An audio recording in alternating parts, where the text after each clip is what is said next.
Again, welcome to today's session on Unusual Pioneers Talks. We're going to have quite a few exciting guests for you that we want to share. My name is Daniel Nowak, Managing Director at Social Business and a co-initiator of the Unusual Pioneers. We'll talk about the program in a second here. It's great to see you. Today is going to be yet another crash course on social entrepreneurship and how to make things happen. You'll get to hear from Garance, who's been a social entrepreneur for quite a while at AXA. And you're going to hear from leaders in the field and have the chance to also exchange with everybody here online.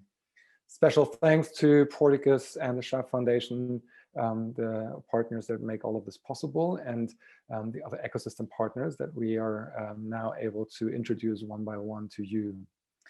First things first, a few house rules, please. Again, we're having a massive meeting here with a lot of people, so you should all have come in on mute and where possible also with cameras off. That'd be great if it can stay that way, unless we go into networks breakouts and where you also want to ask questions. We have heard and different variations that turning off the camera actually saves 95% of the energy on a video call. So let's make some impact happen together right away. You can always ask any questions and post comments in the chat.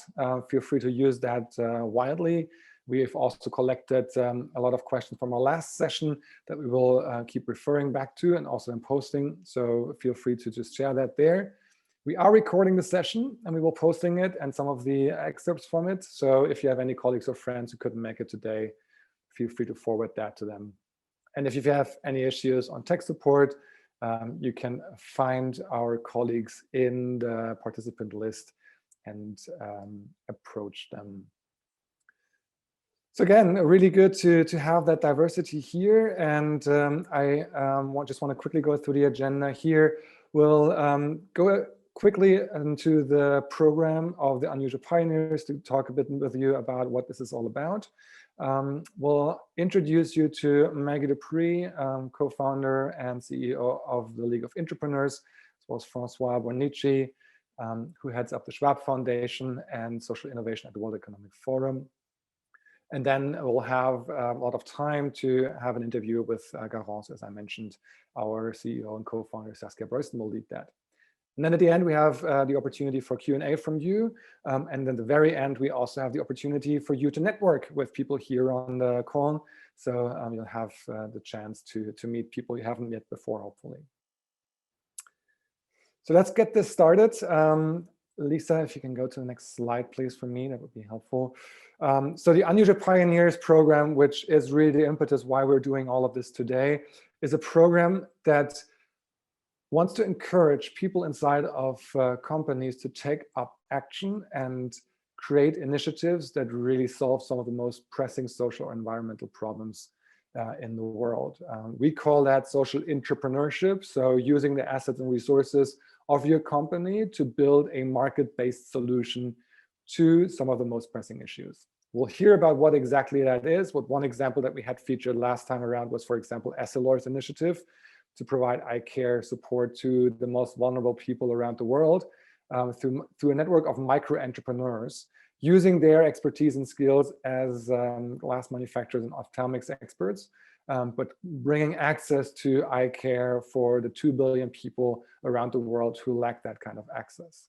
And through that, really boosting their relevance in the field and the way that they help people to escape poverty. So if we want to escape or if we want to build a new economic system that we're so much hearing about, this is the opportunity for social entrepreneurs to make it happen and lead through action. Lisa, next one, please. And so that's the definition. So I'm obviously, being from Germany, we love definitions, but it's really an entrepreneurial employee who we're talking about here, a social entrepreneur who develops a profitable new product, service, business model, or partnership that creates value for society, planet, and company. So you would call that a win-win-win for all sides. So they help to meet sustainability commitments and create value for customers and communities. Next one, please. Because we think that is so important to address, and because we think that is such a new topic for many companies, for many employees, we had the chance to engage in research to explore over 55 companies and their work in social entrepreneurship just a year ago. And that was also possible in partnership with the Schwab Foundation, with Portuguese, but Maggie, who's also here and going to be talking in a second, was also helping us on the steering group, since the League of Intrapreneurs has also been doing lots of great work in that in the past. What we found is that there are a couple of key challenges, as you could expect. And one of the key challenges here is corporate structures and how to navigate that immune system that Gib Bullock is talking about in a lot of times. But really, how do you navigate that, and how do you ship around the issues of short-termism, of rigid incentive systems, and quite rigid structures. Of course, creating a business case and lack of resources is yet another challenge. Next one, please. Based on that research, we have co-designed a program that helps social entrepreneurs to overcome some of these challenges, but also, most importantly, to raise the issue and topic of social entrepreneurship to a next level and advocate for the people that are driving this topic. With that, I'll hand over to Lisa, who is leading this program as a former social entrepreneur herself. She'll give you a bit of an overview of what the program is designed to do and how that's going to take shape in the next couple of weeks and months. Thank you, Dan. So our main goals for the Unusual Pioneers platform is to bring organizational transformation by supporting social entrepreneurs in creating impact. And we want to make that happen by providing access to a global platform of partners, of sector leaders and corporate innovators. We are providing knowledge and expertise on social innovation and other important scaling relevant topics for social entrepreneurs. We are increasing visibility for social entrepreneurship as a topic for transforming our economy throughout various event formats and community elements. And we are hoping to build a long-lasting community of fellows and peers that unite under our common vision. And we truly believe that transformation can only be achieved by engaging those pioneers in corporate organizations that both drive hands-on initiatives, but also those that provide the strategic directions to scaling these initiatives. So what we're doing in Unusual Pioneers is bringing together social entrepreneurs, supporting them with hands-on scaling advice. And on the other hand, we're bringing together an executive circle that consists of those leaders that are directly related to our social entrepreneurs and can learn from leaders out in the market to turn their one-off projects into a bigger transformation for their organizations. And we are looking to include these two major driving forces of transformation by bringing together a truly world-class network of experts to join forces. And we want to say a big thank you and kudos to the amazing partners and organizations that have committed to contribute to Unusual Pioneers. You'll get to meet some of them here today in the session, and we'll have many, many more moments of coming together in the future. Thank you, everyone, for joining today. And a few words on how this journey that we're offering to social entrepreneurs and executives looks, starting off in August this year. And we have built a growth journey dedicated to scale initiatives of social entrepreneurs, but also build transformational strategies and organizational proof points for purpose-driven innovation. Our journey is a hybrid journey spread out over 6 months, covering more than 15 relevant program topics, most of them related to the research that Dan just spoke about, in which our entrepreneurs and executives work with inspiring leaders, mentors, coaches, and consultants on scaling their initiative and transforming their organizations. And you'll hear a little bit more detail about the initiative later, and I'll now hand over to Dan. Thank you. So if you're an entrepreneur and if you're struggling to create traction for your initiative, you need to better understand your beneficiaries or your customers. You want to understand how to better ingrain this into your organization, how to get support from C-level executives or how to convince middle managers to actually contribute resources to your initiative. All those kinds of topics will be addressed throughout the program. Now, as a next step, as Lisa said, we really want to hear from some select players and partners in this ecosystem. Before that, we would like to hear from you. So we would like to understand who you are and what the audience is consisting of at the moment, what your background is, so we can better cater to your needs in the couple of minutes that we're going to have now together. And I see you're already answering here. We'll let that run. While we do that, I want to hand over to Francois for a few words here. Francois, you at the Schwab Foundation, you've been working with social entrepreneurs for years, and increasingly so now also through your Corporate Social Entrepreneurship Awards with intrapreneurs that we are all talking about here. Ever since 2020, the topic of stakeholder economy came to the forefront more and more, and it feels like COVID has just accelerated that in many ways, and we hope that this will actually take shape and form in the future. And we know that the World Economic Forum agenda was always to include multiple stakeholders in that conversation. We would be interested in to hear from you, what's the relevance of social entrepreneurs now going forward in reshaping that kind of economy and really in reimagining our world, as Klaus Schwab is calling us to do. Thank you so much, Daniel. Thanks to everyone here. And I think just to also pay credit to Social Business and the League of Intrapreneurs who've been really focusing on this for quite some time.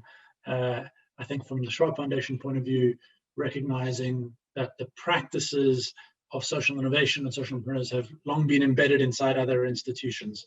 And so really want to, in this partnership, serve as a using the platform of the forum, recognizing where we've got to, as you say, Daniel. I think you just need to look around with how corporations and CEOs are talking these days. I'm not going to mention company name, but coming into quarterly reportings, talking about social issues first before they're talking about their profit results. Clearly, the advances we've had on ESG being in the forefront, the amount of funding going into that, it's now kind of clearly being embedded in the role of the CEO, that this is now formally part of their mandate. Yes, the World Economic Forum has been arguing that for 50 years, but we've made great progress since 2020 in doing that.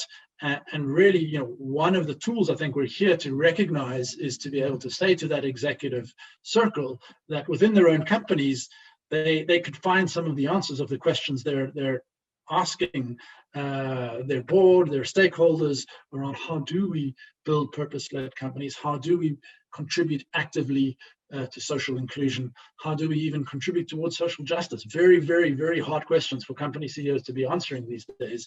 And we know from the research that's been done and the work over the years around building the field of intrapreneurship that people exist and people have these ideas if the culture was created in companies to allow this to flourish. Final point, I think you also just need to look at employee engagement statistics right now, higher than ever around wanting to work within companies and have opportunities for purpose.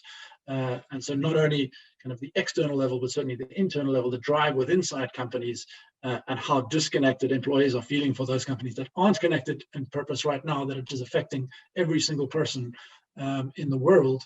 That to be part of solving the crises we're feeling right now, that this imperative is here now more than ever, and that this is one of the most important tools that companies have. And I think that's the journey we're on with Unusual Pioneers and all the partners around the table. Thanks, Francois. That really gives it some color. Thanks a lot. And Maggie, you, as a CEO and co-founder of the League of Intrapreneurs, you've been working in this field for years now, if not shaping it as a leading force. So thanks for getting the sector to where it is. But until last year, it really seemed that these change makers inside of companies, these social entrepreneurs, faced a bit of an uphill battle, and I think they were still a very rare gem, if I may say. Obviously, you have a community that is already quite rich. But do you think that has changed now? Do you think COVID, but also the last 2 years, have significantly changed the odds for social entrepreneurs? Well, thanks, Daniel, and thanks, Francois, for that. I mean, it's great to see the topic being talked about at the World Economic Forum. It feels like we've arrived. I would say, though, it's far from time to kind of put up your feet and pop the champagne. There is so much work still to be done, and the gap between these commitments that CEOs are making and the transformations required, and it's a very different thing to talk about, systems change and the radical transformations of certain industries, that maybe have been reliant on fossil fuels. That's going to require just a whole level of disruption that companies is going to be very new, and it's going to be uncomfortable. So I would say there's still a lot of work to be done. It's not easy sailing, but that visibility and that acceptance, we know that that's key. So many entrepreneurs still kind of have to operate, under the radar or don't have that institutional support. We are seeing a bit of a shift. I would say, this past year with COVID, we've seen a couple things. Like the first is we need solutions in stat, right? Especially if you were working in healthcare, moving your entire company digital. There were all accessibility issues, education, our whole societies, all of our communities, our economy's been completely disrupted. So who was there to say, hey, I've got a solution I've been working on for, 5 or 10 years in my, it's here in my file cabinet. So we've seen a lot of that, entrepreneurs being invited to share solutions they've been working on for some time, really helping to solve a lot of the critical challenges in this moment, and bringing with it the important value set of compassion and inclusivity. I think that's why we're talking about entrepreneurs, is that's what they, for me, stand for, is a very different value set they're bringing to the work that's been called upon right now. I would say the other thing, Daniel, that we're seeing is just a great awakening. So customers and citizens really appreciating, I think in a way we didn't before, the great inequities that exist either in our own neighborhoods or across the globe. That's touched us. We've seen it. We've felt it. So what you're seeing now is either customers demanding more of the companies they shop from, like Amazon, or saying, maybe I could be part of the solution. Maybe there's something I can do from sitting inside my, I might be just an accountant. I love the story of, he's a recruiter for Netflix. So he's not part of this ecosystem. He wouldn't know maybe about Yunus Social Business or even Muhammad Yunus maybe, but he, came across this idea that if you put money into Black communities, that's the first step to solving some of these inequities. So he went to the CFO of Netflix and said, can we please start putting our cash into Black-owned banks? $100 million Netflix committed to putting into Black-owned banks. So that's the power of entrepreneurship, and that's just a first step. He's now going on to do a whole bunch more work within Netflix. So it's great. I think it's a wonderful moment we're in. We're seeing those people step up and start that journey. It's great to see that excitement, and you're pointing towards two very important things. First of all, the let's say the allowance of on the side of employees and ultimately entrepreneurs to actually step forward, and the other thing is then that leading to actual system change and transformation inside of companies. And Francois, you're quite close to that overall conversation as well. So let me ask a critical question here. I think we're all very excited for the entrepreneurs that are working in this space. But what's the risk that we're just handing down and delegating responsibility from C-level executives towards employees that could move, small levers, but can never really turn around the core business model that Maggie was talking about? So what's to say for the role of social entrepreneurs, and what's to say for the role of executives in all this? I think this is a rich area of interaction. Obviously, every company has different dynamics. I think that initially, probably the role of the executives is to be able to open up the space and the culture and just open the door, as Maggie has given us an amazing example of where someone was able to walk through the door, just to allow the permission. And that's not always possible.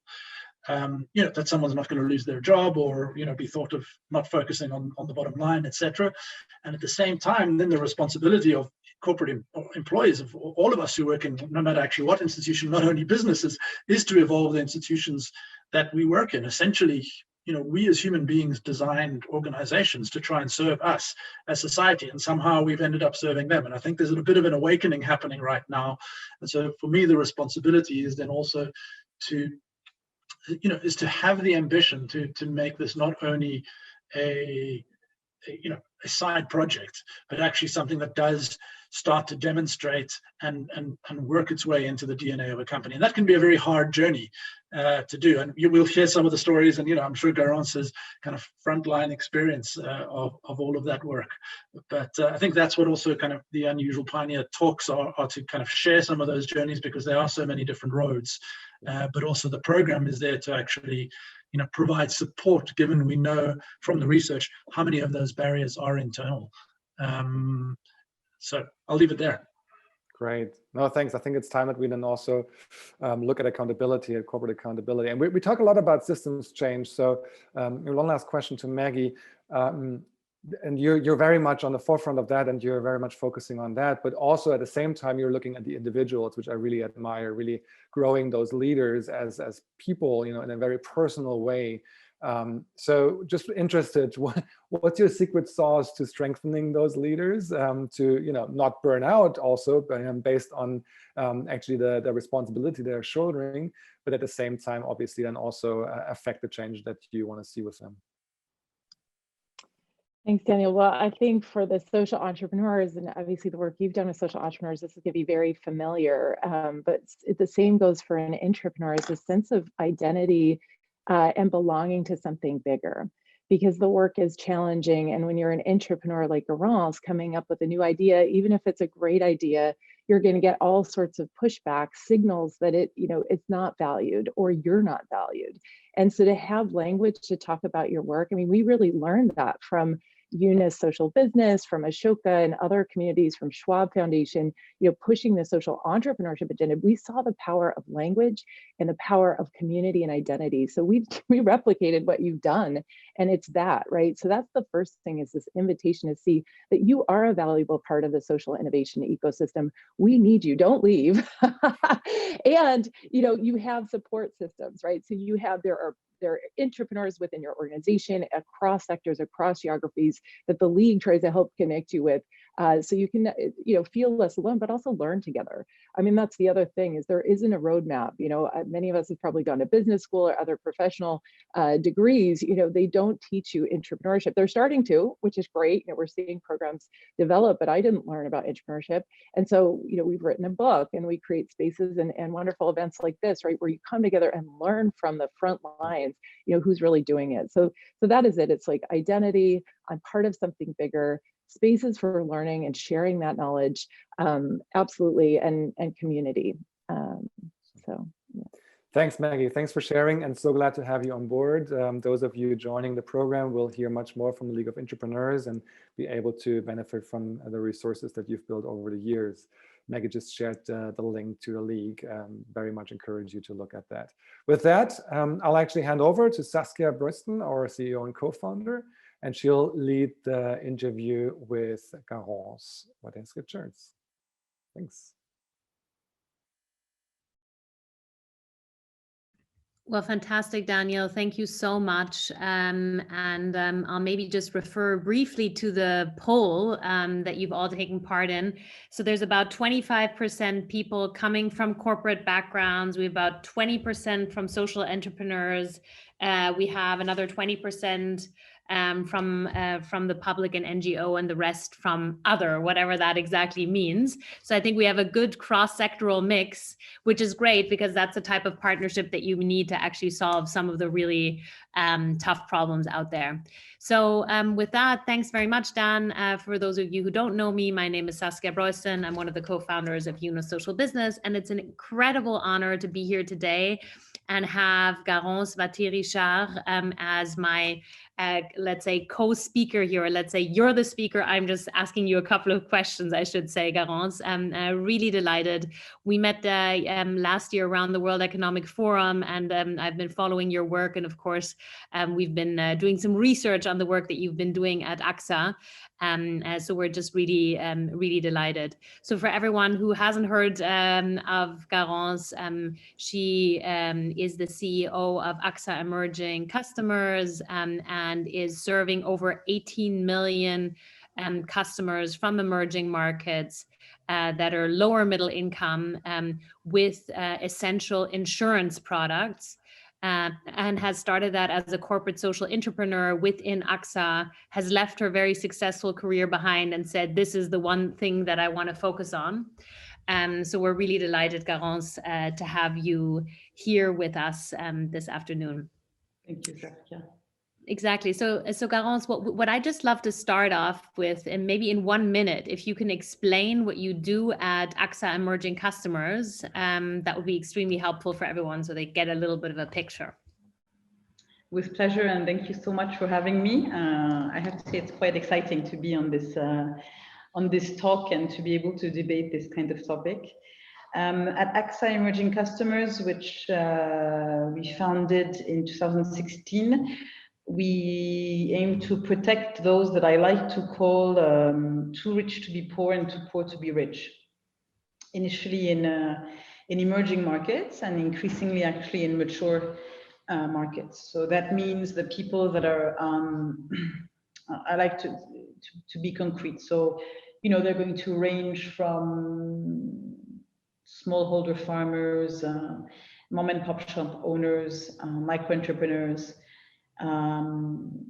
nurses, school teachers, construction workers. So really it's the low income to mass market segments that are not necessarily poor, not poor enough that they can benefit from mandatory public insurance schemes, not rich enough or formal, let's say, enough to go through traditional channels like brokers or agents.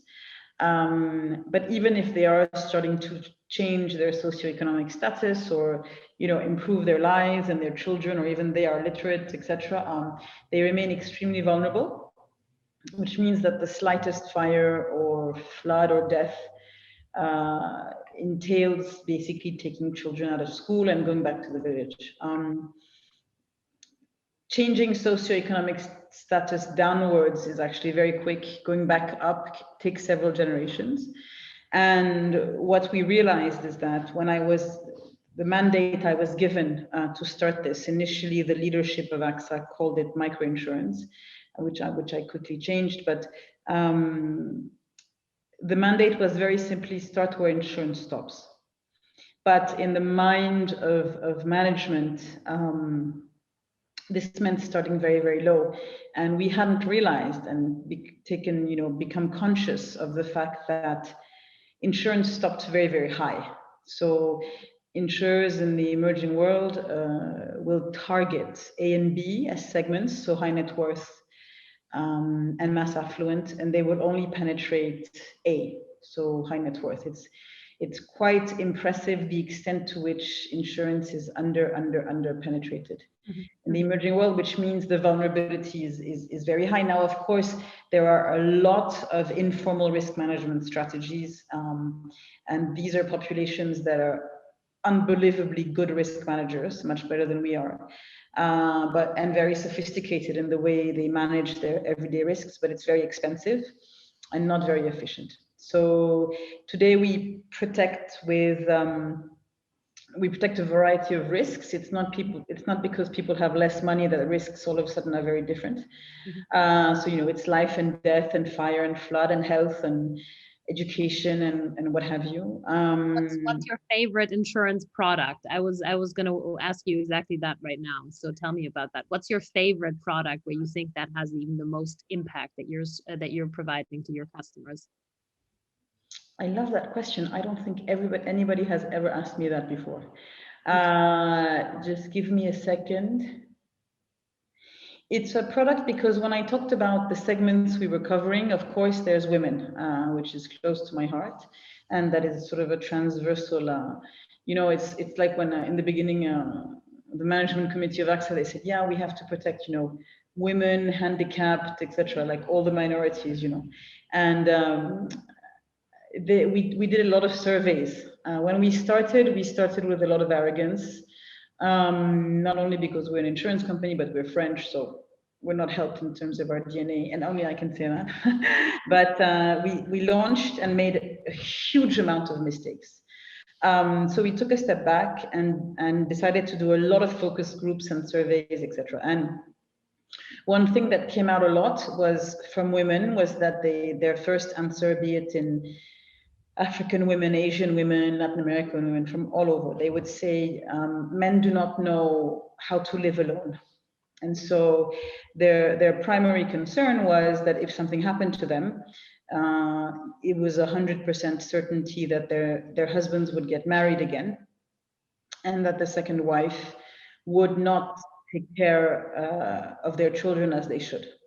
And so we put in place life insurance. So if something happens to the woman, either death or permanent disability or that kind of thing, then it's a life insurance product whereby the money goes, the beneficiary are the children, which initially was quite complicated to put in place because they're often under the age of 18.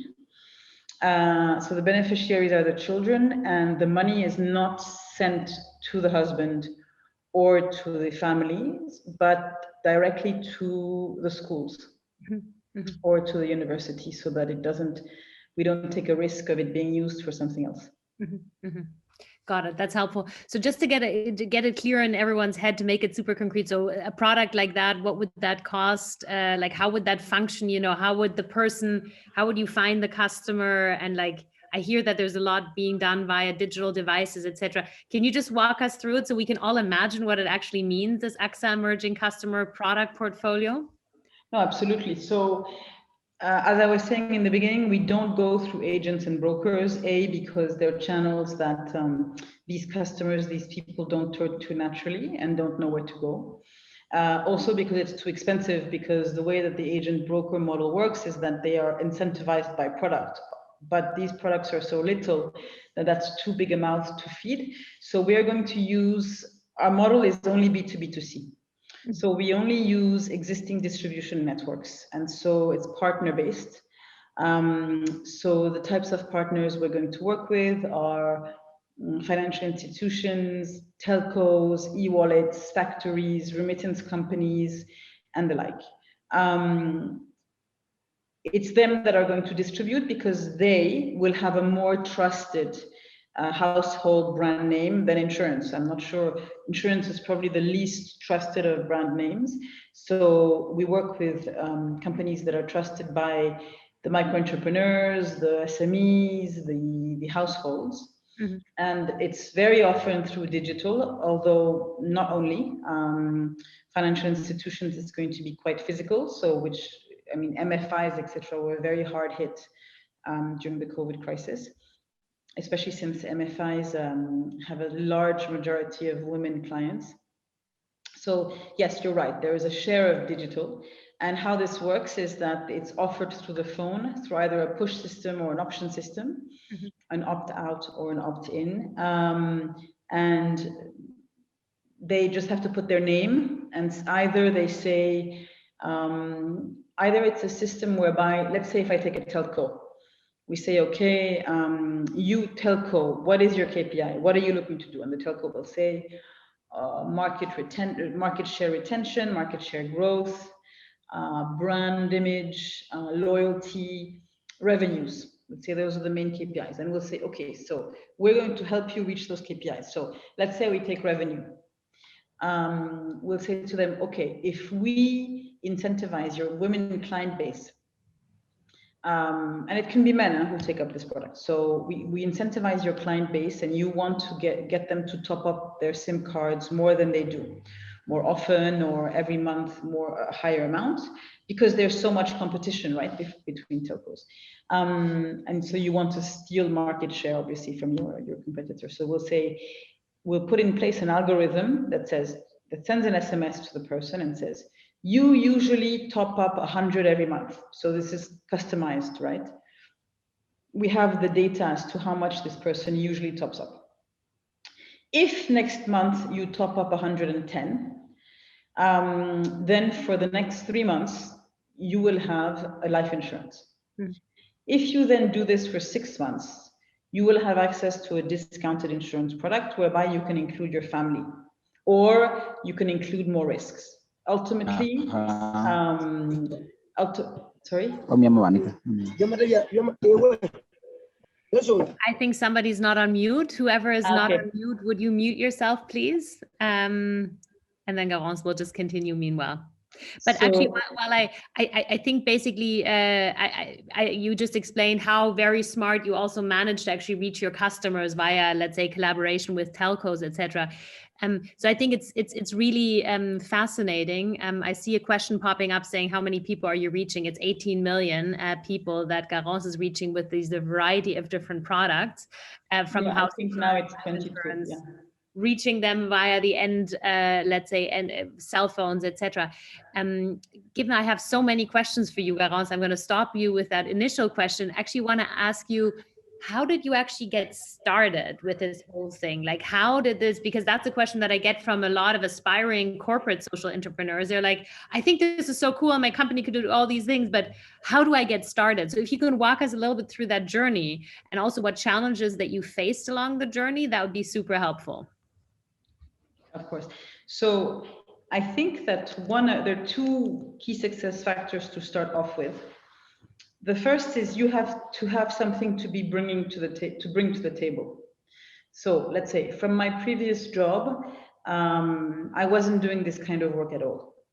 But I'm a UN child in the sense that my parents worked for the UN their whole life, and my father was UNDP, and then UN Res Corps, etc. So there has to be something, and it doesn't have to be your childhood. It has to be something you've done in your life where you can hit the ground running, because you'll need to justify that. It's not 100% compulsory. Let's just say it makes the argument easier. So that's the first thing. And I was able to say to the CEO, I've lived this and breathed this, and I feel at home in emerging markets and in development issues. So I think I can bring that knowledge. So personal passion and something that, yeah, exactly, you can prove in a way. It can even be a conviction, but it's so strong that, I think the second thing is that there is a real commitment on the part of your CEO. And I think this has been said a lot. The problem for me, and it's true for any kind of entrepreneurial venture, because as I was saying to you before on the call we had this week, there isn't only social entrepreneurs. There aren't only social entrepreneurs, and social entrepreneurship is up against non-social entrepreneurship in the business. And I think there's a way of collaborating probably with other entrepreneurs, but that can be the answer to something else. But yeah, I think the key thing is that it's very difficult to say, I am a CEO and I don't want to help people in need. Right? Because you are then a bastard. That's true. So, but there's still a lot about that. They don't say that, but they just don't do it. But you can't say it, right? It's the problem probably with a lot of polls in 2016 that said that, Trump wasn't going to win because people didn't dare to say, I guess, I'm going to vote Trump. I mean, I don't want to be politicized, but there are just some answers that you can't answer honestly to some questions. So your management is not going to say, no, I'm sorry, I don't believe in the creation of social value, and we're a really big company with money, but I don't think that we should be creating any form of social value. No one will ever say to you, I don't believe in this.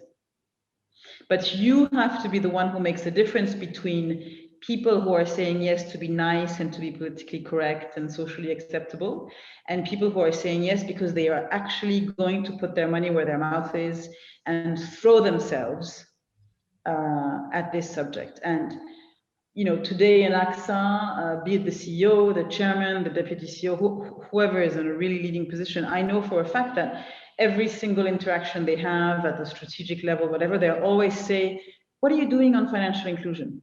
Mm-hmm.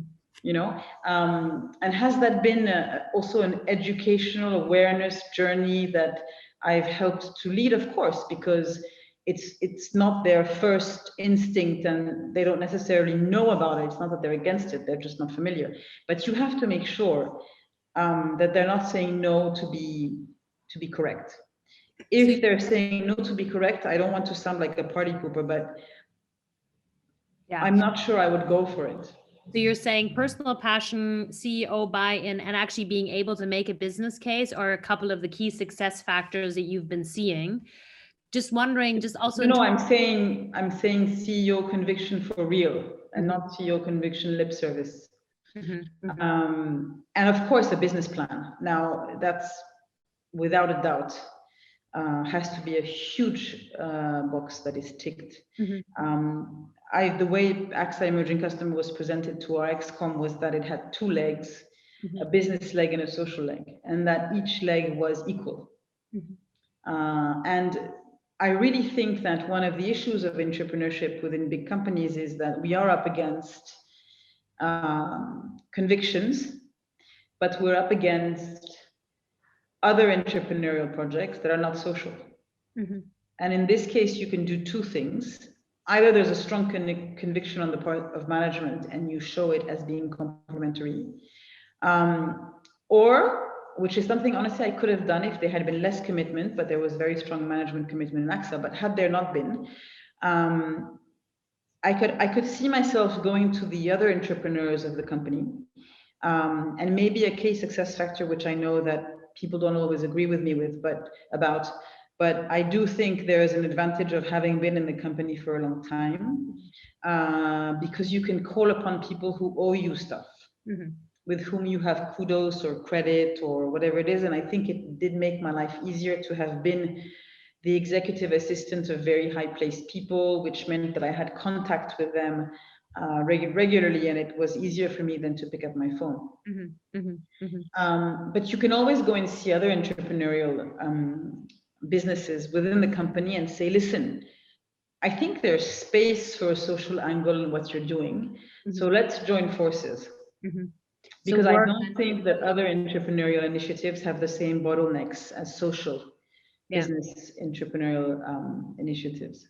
And coming to that point of also, I think I hear you totally, build on existing intrapreneurial initiatives if you want to start a social entrepreneurial initiative.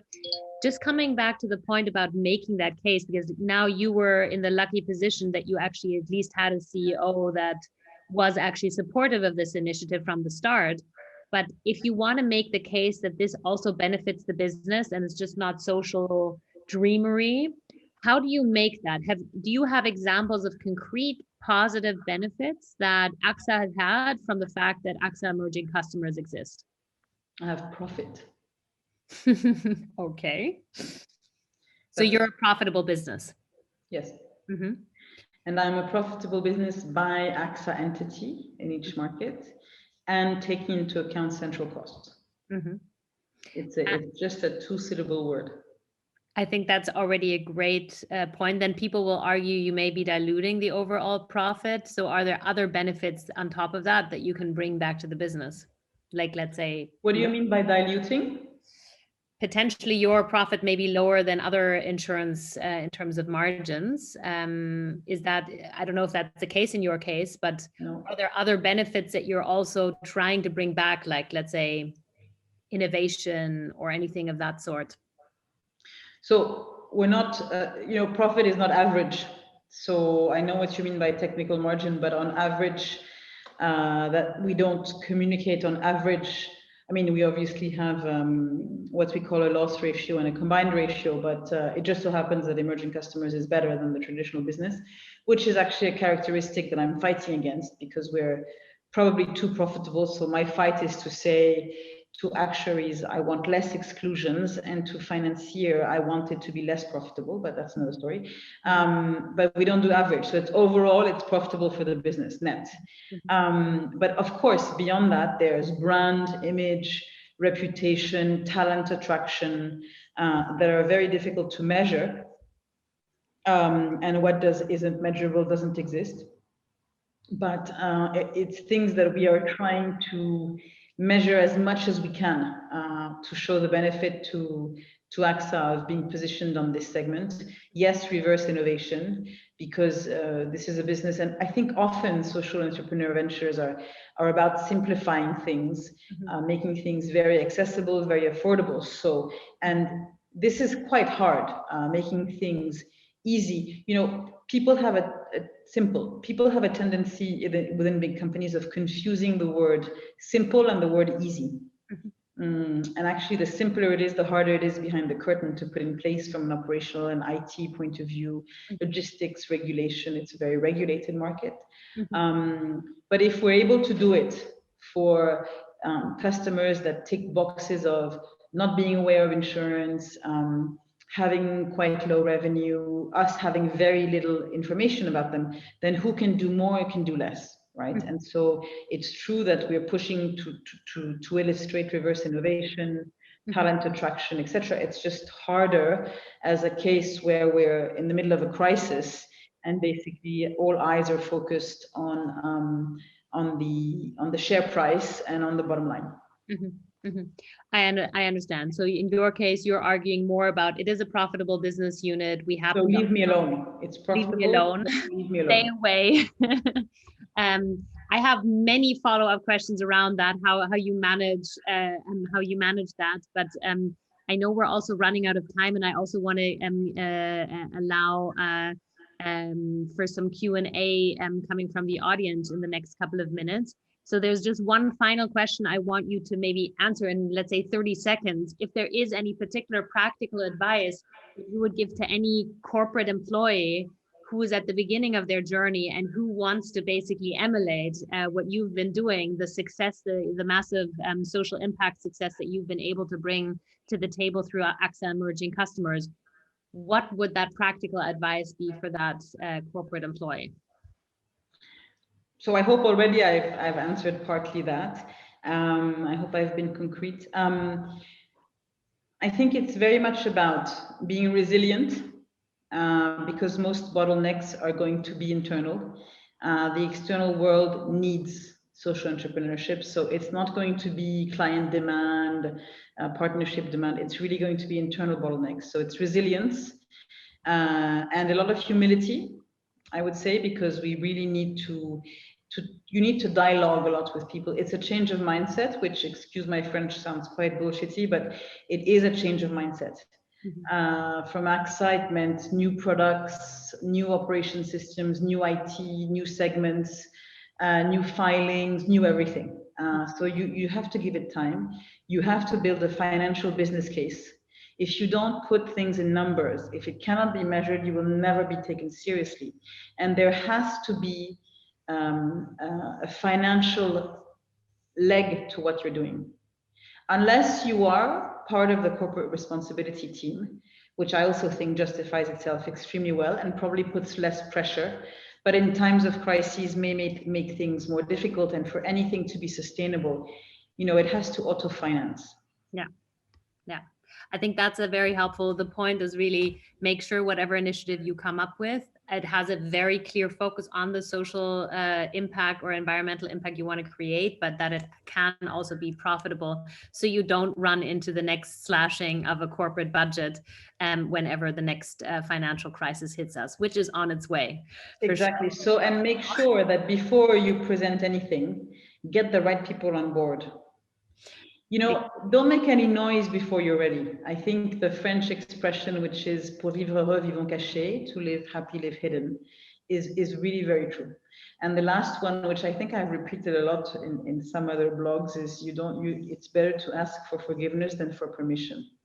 Just, do it. Do it under the radar, make friends, get the right people to be your friends. And then kind of smile and say, I'm sorry I did that. 18 million customers served. Sorry, it's already happening. In the beginning, I didn't go through the right processes.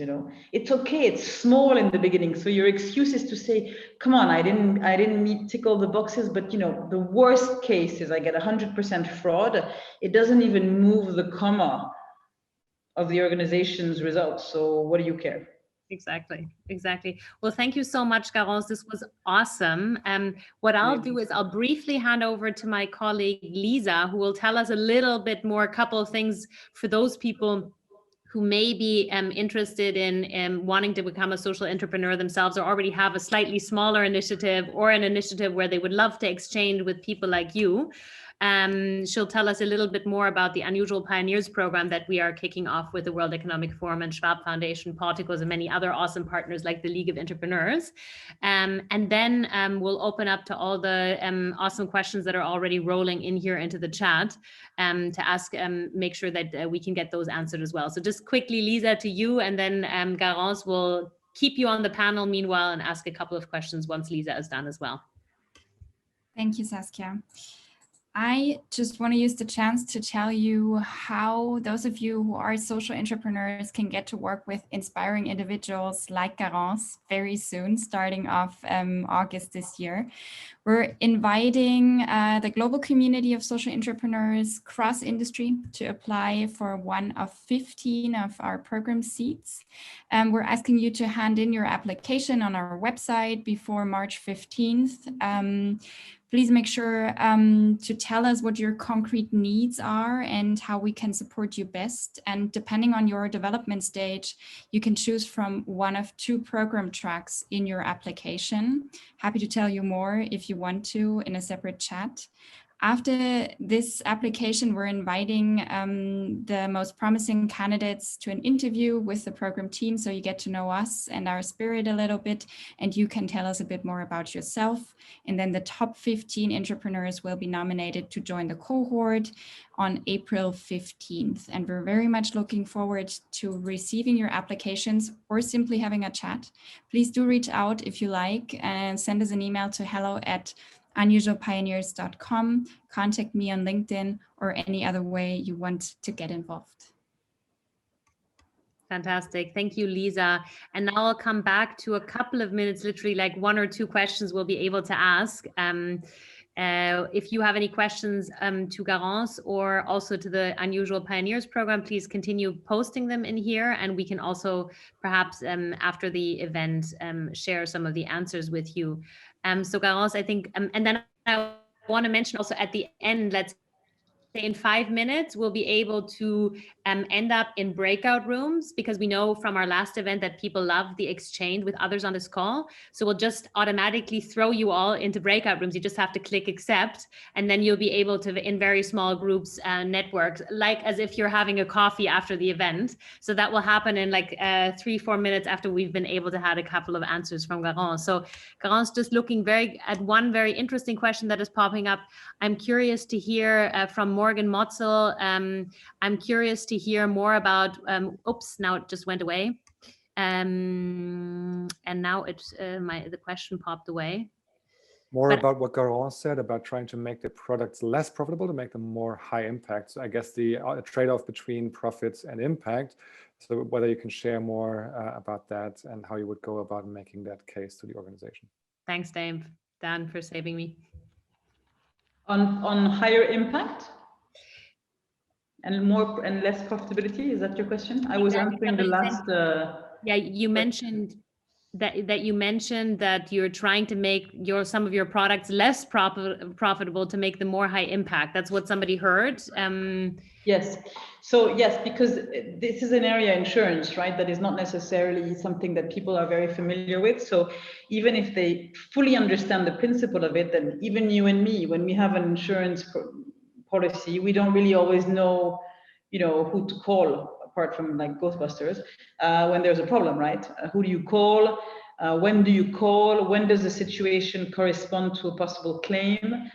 So that's something that we're trying to push, where we try to have a very regular communication, and that's every week, every month, either through SMS or WhatsApp, to remind people that this is what to call, this is the site to go to, this is the SMS to send in this and this and this situation, which costs a bit of money and does mean that we have more claims. But more claims means more legitimacy and credibility and much higher impact. And actually, in some projects we've reached, we're very close to non-profitability. But at the end of the day, that means that we're paying claims to more people. What we do is that for some of you who maybe know insurance a little bit better, and it's not always a quality to know insurance, but one of the main problems, as you know, in insurance is either fraud, or anti-selection. And I don't know if everybody knows what anti-selection is, but very quickly it means you take out a health policy when you know you're sick, right? And so we counter those two issues by having exclusions or asking a lot of questions. Now we can't ask a massive amount of questions. We can't send out questionnaires that have to be filled in, and we aim to have very few exclusions. So we pivot that problem by not using the exclusion solution, but by changing the customer journey. If you ask for people to, if you have an automatic insurance through a telco or whatever is your distribution partner is, and people have to just opt out or even opt in, you are avoiding the anti-selection problem. If you have a hospital cash insurance policy, you say that you pay only starting the second night, because people are never, if they're not sick, going to want to pay the first. So it's again a change of mindset where we are trying to say internally, we can't apply the usual traditional way of doing things, because if we do, then nobody will be able to claim. If I take a small example in insurance, the anti-money laundering and anti-terrorism compliance rules that are global mean that on a 24-hour basis, we check all the names of all our policyholders to make sure that they are not on an anti-terrorist or anti-money laundering list of Interpol, etc. As you can imagine, there are lots of homonyms in the populations that we're targeting. There are lots of people that, we can't check 22 million people every day. And so we've negotiated with the compliance team to check their names only when a claim is made. That enables us to have more people covered, higher impact, and then check the problem only once they make a claim. Fantastic. Garance, I know that there are more questions coming up, but we're nearing the hour. I just want to say a big, Was I too talkative? If you're fine, we will put this interview online as well, to make sure that other people can actually learn from your awesome experience. And otherwise, just would like to say a big thank you to you and to everyone that was involved in putting together this event, and the audience that stayed on until the very last minute. For those of you that still want to network with the people in the rooms, we will now create breakout sessions so you can have a little bit of post-event chit-chat. And the team will be preparing that right now. So the only thing you have to do is press accept, and then you will end up with a small group of 2 to 3 people in a room to be able to debrief for 3-4 minutes, and then you can all leave into your respective days. So again, big thank you, and we'll be launching the breakout rooms now for a little post debrief in more private. Thank you so much, everyone, and looking forward to staying in touch, and hope you will join the Unusual Pioneers program as well.